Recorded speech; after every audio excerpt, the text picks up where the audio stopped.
There's got to be amazing stem cells in here. Why are we throwing it away? The mother may die of internal bleeding.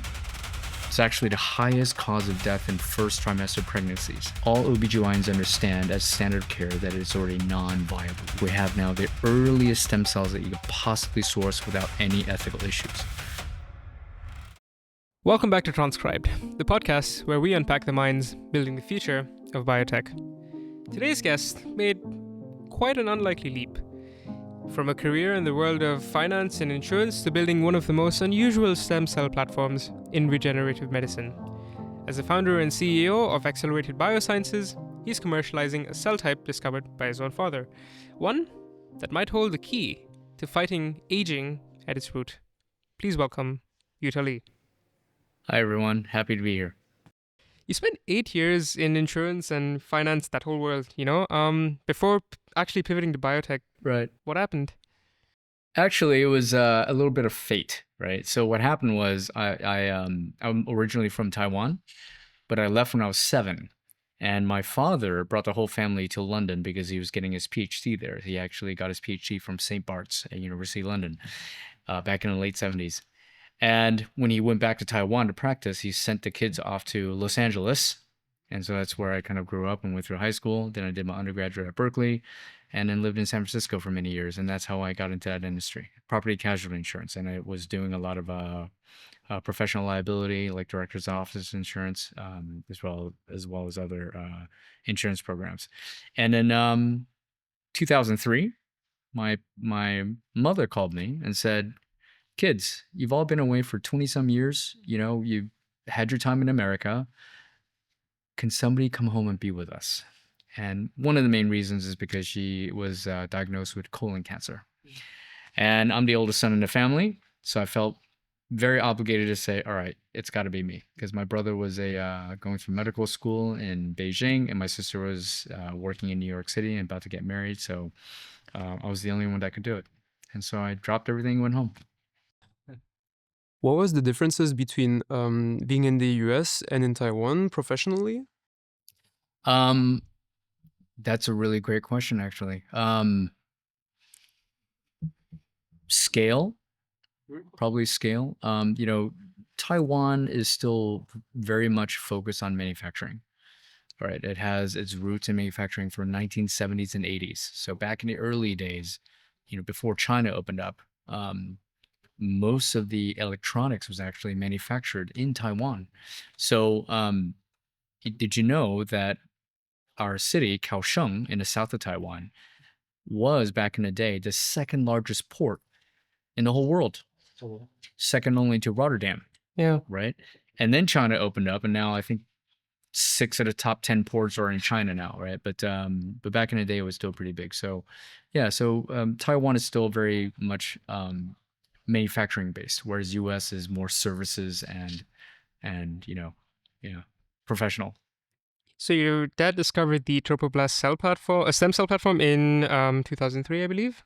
So most people don't even know what that is. Could you briefly explain what that actually is, and when did you realize that it was actually worth building a company around that?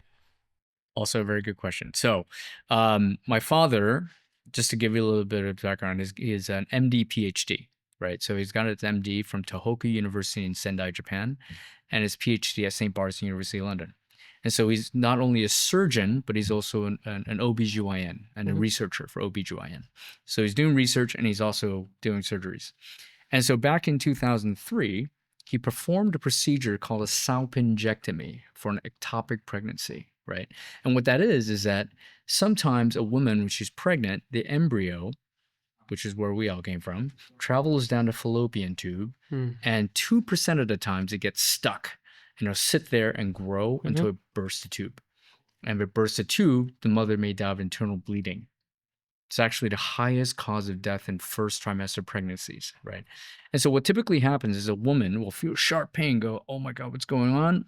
Go to the emergency room. The doctor will scan her and say, "Ooh, you have a tubal ectopic pregnancy. We have to take it out before, It it takes bursts you. and it might actually hurt you, or you might actually die from the process. And so they schedule an emergency salpingectomy. And what they have to do is they go in and ablate both sides of the mass, ablate meaning you burn the tube so it doesn't bleed, and they use a scope to remove it. And once you remove it, all they have to do is give that mass to a pathologist, like a secondary doctor, to say, yep, it's an ectopic, so they can throw it away. The reason why you throw it away is because under normal circumstances, that embryo has to implant into the mother by day 7 or day 8. But you actually don't discover the ectopic until 4 to 8 weeks. That means there are many weeks in between where that embryo is not connected to the mother.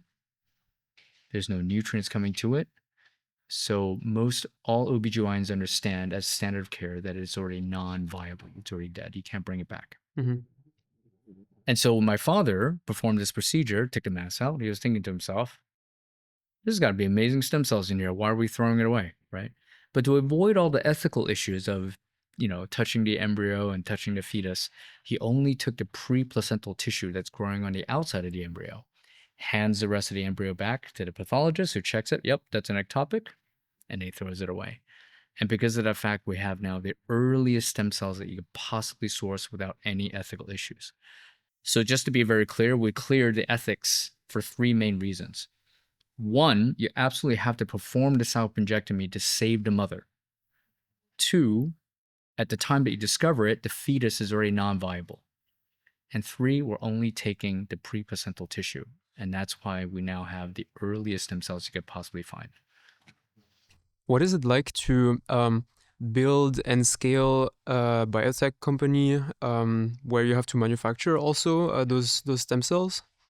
Yeah, it's a gruesome process, right? It's incredibly gruesome. So you guys are on academia, So most of the times, cell and gene therapy or any therapies come from academia, right? So because it comes from academia, a lot of the research takes the manufacturing process to the left side, to the right side. It's like zigzagging all around, right? So when you finally want to commercialize it, it becomes extremely difficult to streamline. Luckily, when my father came to me with this, in 2005, just 2 years later after he discovered it, he said, "Utah, you're the business guy. Do something with this, right?" And I had to remind him, I'm like, Dad, I went to Berkeley for economics and law. What do you want me to do? Right. So, but as a good oldest son, I was like, all right, I'll take it on as a personal challenge. And so I filed a patent, and then I started working on it and I had to relearn everything biology. So now for fun, I only read scientific papers. But to answer your question, because I came from outside the industry, I looked at it from a very top bird's eye view and said, all right, in the future of stem cells, what can I do with this thing?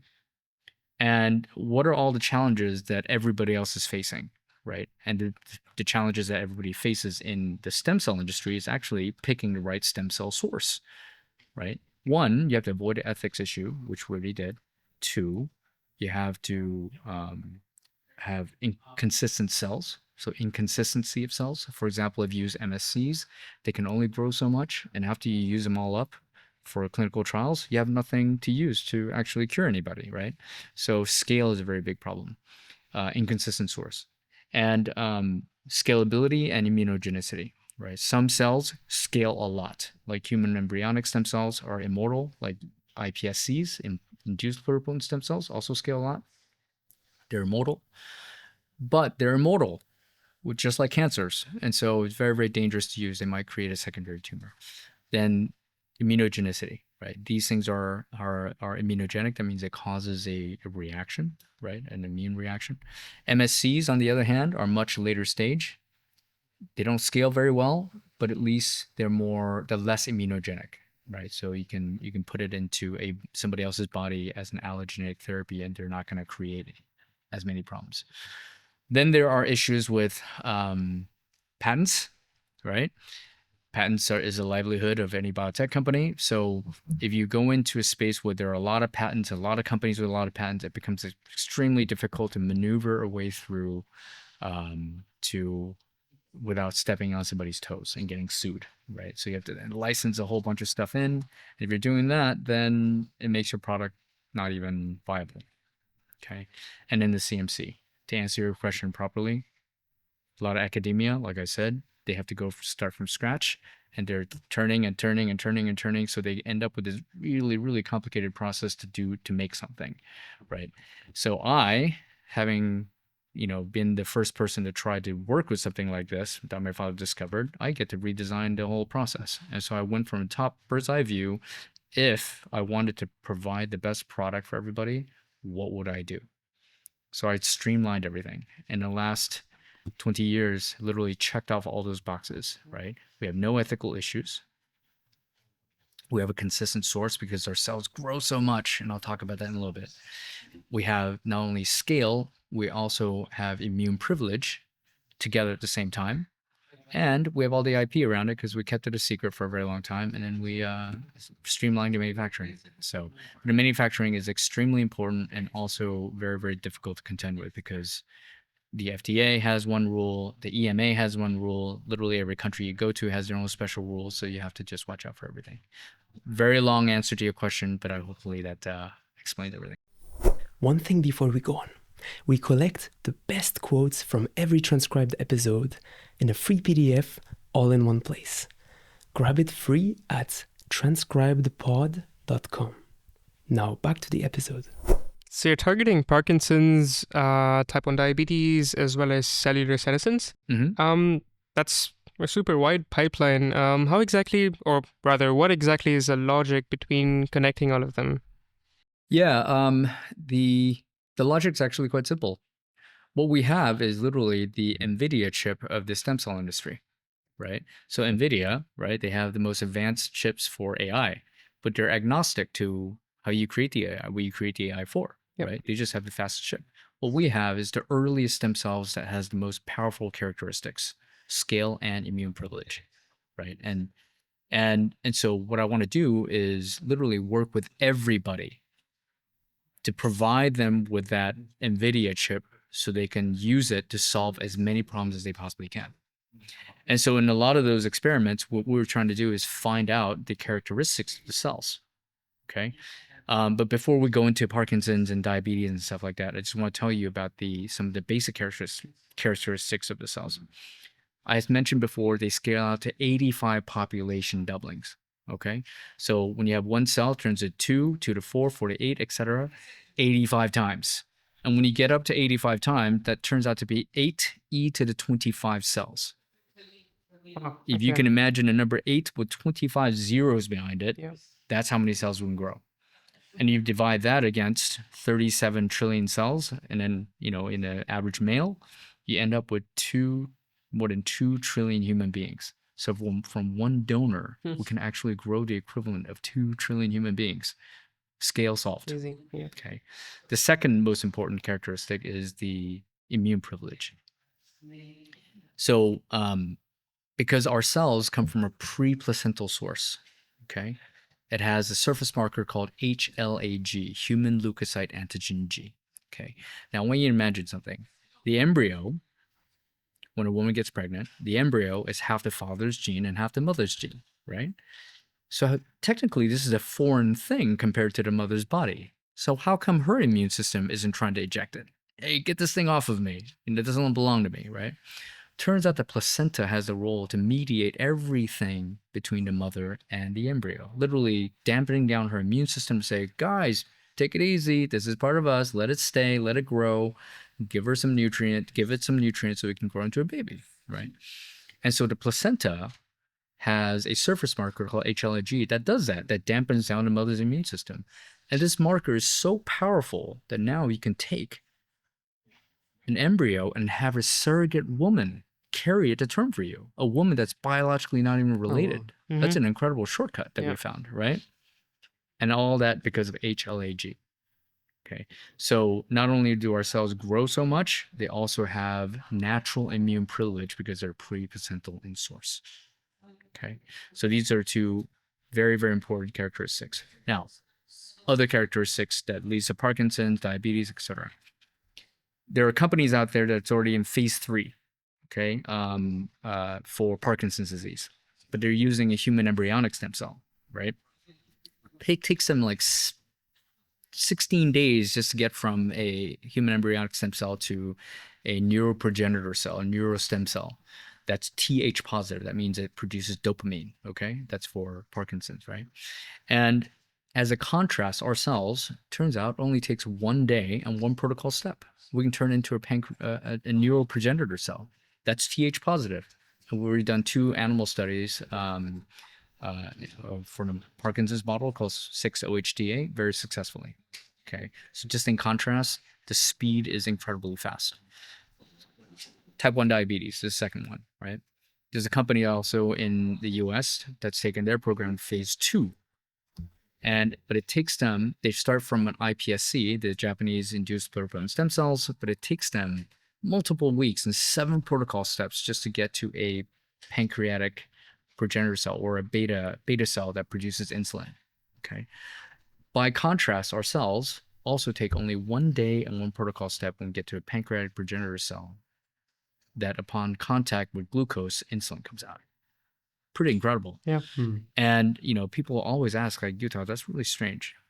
You get your cells from an embryonic stage, so it's super early. There's no pancreas at the time. Why would it create insulin, right?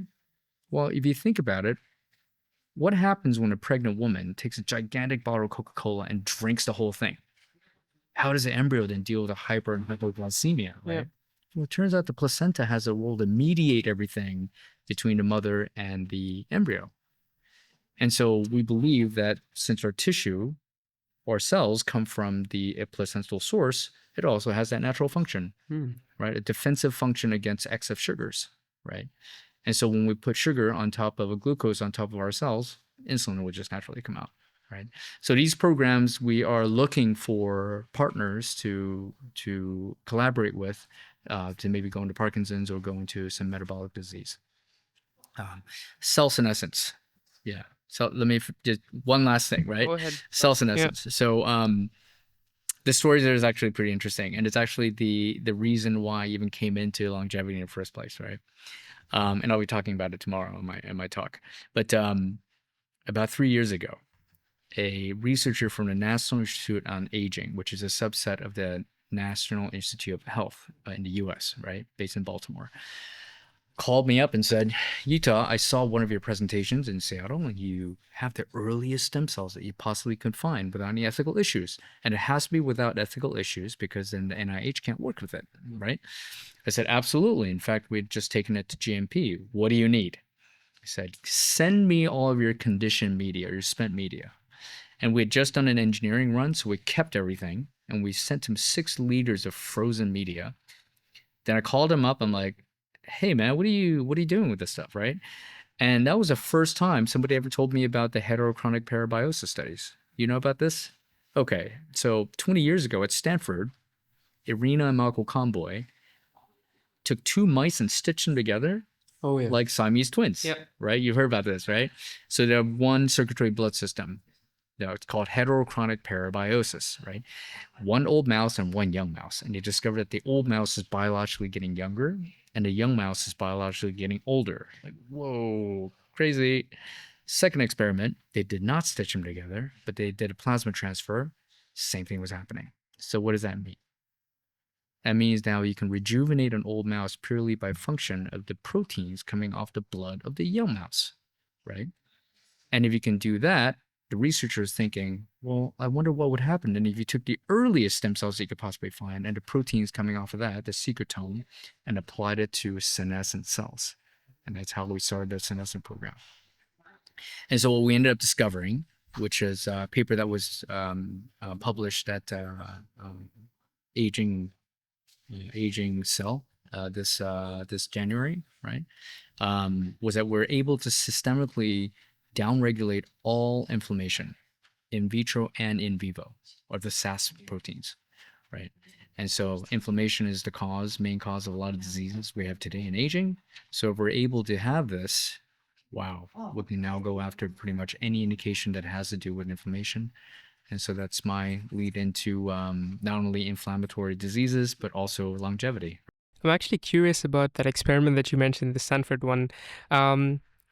So in your opinion, what do you think would happen if we were to take 2 mice of the same age, so 2 older mice or 2 younger mice, and then stitch them together, do you think they would remain at the same age forever? Yes. Yes. And they would just be normal, right? Yeah. Because you're not sending any other signals. Did you know that when people stitch two mice like this, parabiosis, um, it's not really the cells that's doing any work. It's the signals from the cells that are doing all the work, right? The secretome, or some people isolate the exosomes, which is our extracellular vesicles between 30 to 150 nanometers. Okay, and cells actually communicate with each other this way, right? So they're just spewing out these little bubbles, and all the neighboring cells will see it and endocytosis start reading all the messages on the inside, and it creates an action. And it's that action that makes cells actually wake up and become young again, which is pretty amazing. A lot of research come in this field, pushing forward, and it's arguably one of the two very important discoveries in the last 20 years that really makes longevity no longer science fiction. Right?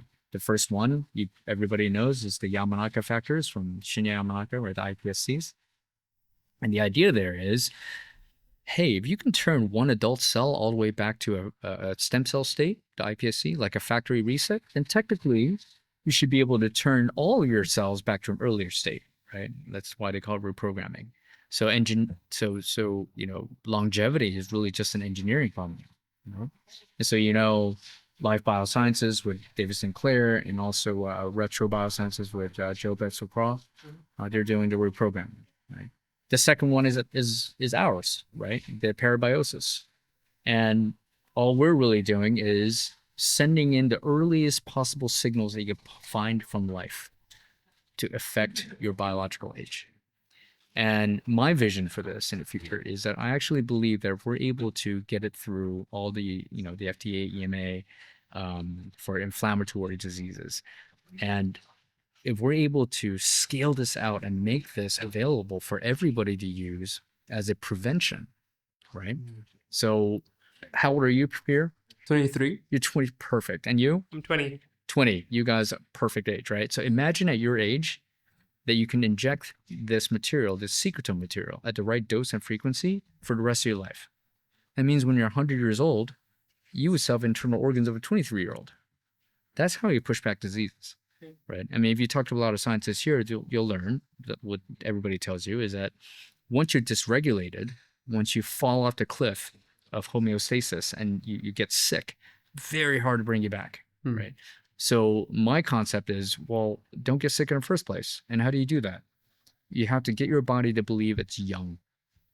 So the only way to do that is to send the youngest message that you can in there and affect your whole body's biological age. Now, we still have to prove a lot of things. Right. And we still have to take the program through the FDA for inflammatory diseases, because unfortunately the FDA and the EMA, they're built for sick care, not for prevention. But we want to be able to use it for prevention. But I think that day is coming. Do you have advice for young or even older people who want to catch this wave and take care of their own health? Are there some steps that people are not necessarily aware of that they could take? This, I make this joke all the time. The first rule in longevity: don't get by a car. Yeah. Even if you live to 1,000, you get hit by a car, you're still dead, right? Yeah. So that's the first rule. And I think everything else really comes down to your genetics and your lifestyle, right? And there are a lot of people here working on that, or even people like Brian Johnson, who's pushing the limits on what you can do in your lifetime, right? I think those are all wonderful things. But at the end of the day, it comes down to your DNA, right? So we have our chronological age and we have our biological age, right? Your biological age can be determined with every organ in your body, which is going to be a standard deviation from your chronological age. And why is that important? Well, how some families have like bad hearts, some families have bad stomachs, whatnot, right? That's your genetic heritage, right? That's what you've gotten from your ancestry.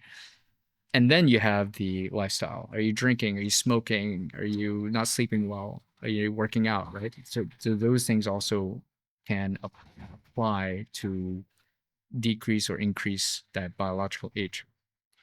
And our goal is to make sure that our organs don't fail on us, because as long as one of them fail, you're dead. And we're built like cars, right? Same thing. One car part fails, you can't drive the car anymore, right? So for everybody, understand your body, understand what you can do to make it as young as humanly possible, and stay in homeostasis. Don't get sick. I see the number of partnerships you're doing and a lot of developments, and I'm curious what the difference is between starting the company at the beginning and scaling the company, because you've been there the whole time and probably there's some very different set of activities you're doing. Yes. I'll tell you what. I mean, I think the most important factor is market timing, right? And market timing. I mean, there are things that you can't predict. I mean, no one predicted COVID to happen, right? No one predicted AI to happen, right? Now, AI also has a big effect on biotech, and if it has an effect on biotech, it has an effect on longevity, right? Because AI is so fast and so grand, everybody's investing in it. And so that naturally kind of shifts a lot of focus and investment to AI and a lot less to biotech, right? And so it's a macro capital markets situation.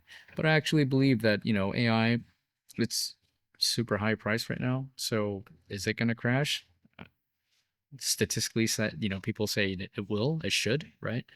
And maybe that'll bring more capital back to biotech, right? So, yeah, but at the end of the day, you just have to, as a company, you have to weather through all of these macro events and then wait for the right timing to come. And I believe that the age of longevity has already started, right? Everybody's super excited. You could see how many people show up at these conferences. It's pretty amazing. And it will continue to grow that way.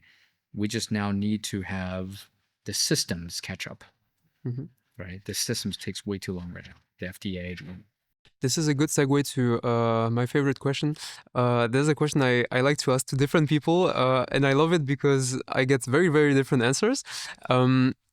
So we hear now some timelines being given by the CEO of some AI labs that's we're gonna cure all disease within 5 years, within 10 years, or similar, like very compressed timelines. Yeah. What's your take on that? Like, is it crazy? Is it realistic? Is it something in between? Your bottleneck will always be the weakest chain. And just like I said in the last statement, the weakest chain right now is still the process, the regulatory process. Because if you have something that can cure cancer now, it will still take you that much money and that much time to get through the FDA and the EMA or any country you go to. So nothing to stop you from doing that. So regulatory timeframes are usually the slowest and probably the biggest hurdle you have to get through. So not only do you have to fund it yourself to get through all of that, and weather all of the macro events. So basically, if we removed completely like the regulatory hurdles, hard word. Technologically, it would be less crazy, but given the regulatory, like even if like we snap and we would have the miracle drugs coming out tomorrow, like we have 5 or 10 years to just get them approved. It would be a lot faster. Look, if you want to play in the world of imagination, right?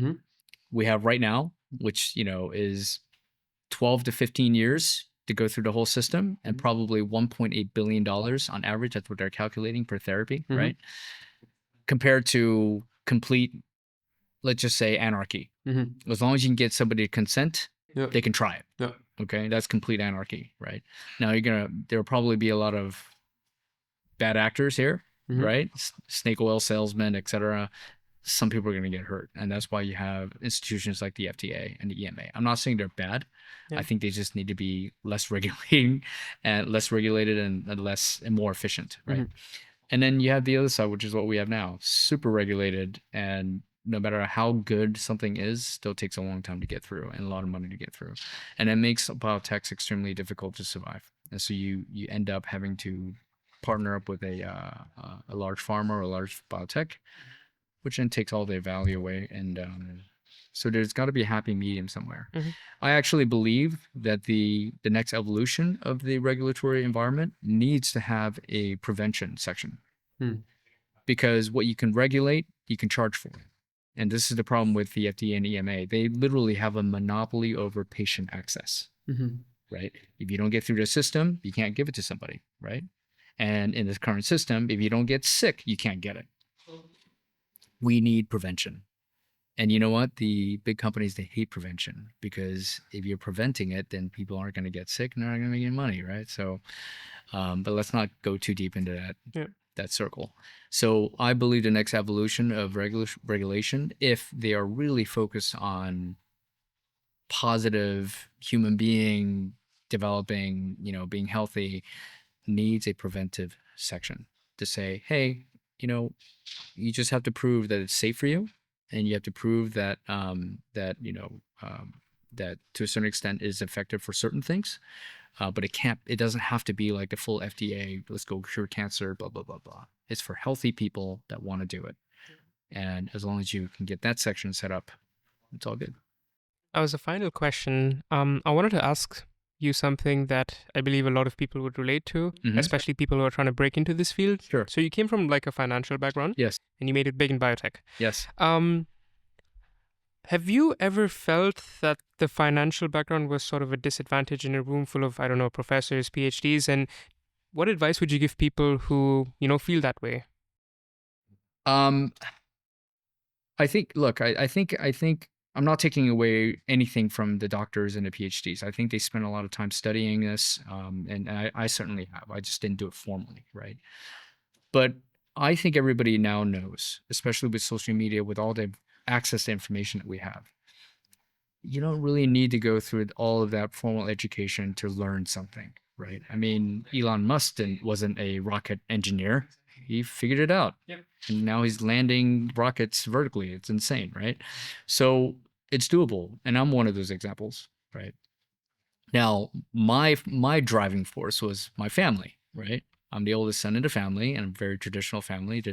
My father said, go do this. And I said, okay, let's go do it. So I had to relearn everything biology.